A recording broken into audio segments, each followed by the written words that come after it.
Hey,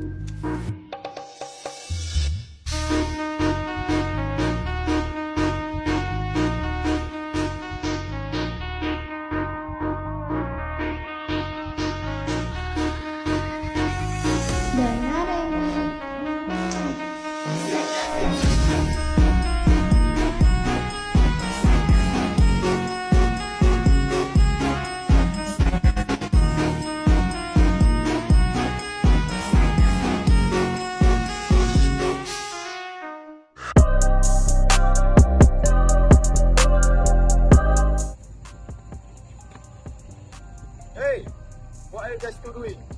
Fixing the car, I say? Yeah, we are also talking about something crucial. How refrigerant in this system can harm the environment. Yeah, come here. We will show you. It's more interesting than you think. Alright, I'm all ears. As you can see, this is the part of car air conditioner system. It is a type of vapor compression system, which is VCR. The refrigerant commonly used here is R34A, but for the newer car, we use R1234YF.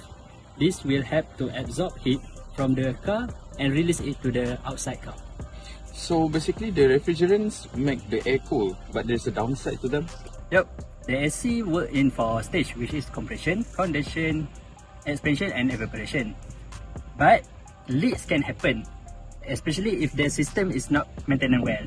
So when refrigerant leaks, they escape into atmosphere and cause a major problem.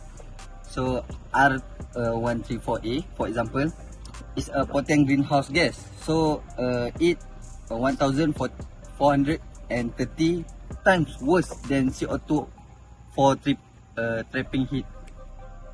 Wow, I have no idea that AC system could do so much damage. So what's the solution then? So the solution is simple. We do recover and recycle refrigerant. So recovery involves safely extracting refrigerant when the system is repaired or disposed of. And recycling cleans and reuse the refrigerant. It reduces the fleet, the need to produce more. This keeps harmful gases out of the atmosphere. I see. So basically it's not just about cooling the car, but also protecting the environment? Yeah, Exactly. exactly. Every responsible action counts. I see. Recovering and recycling refrigerant isn't just a technical process, it's about the environmental responsibility. Whether it's your car or any cooling system, proper refrigerant management can make a big difference. Let's work together to keep our planet cool, one refrigerant at a time.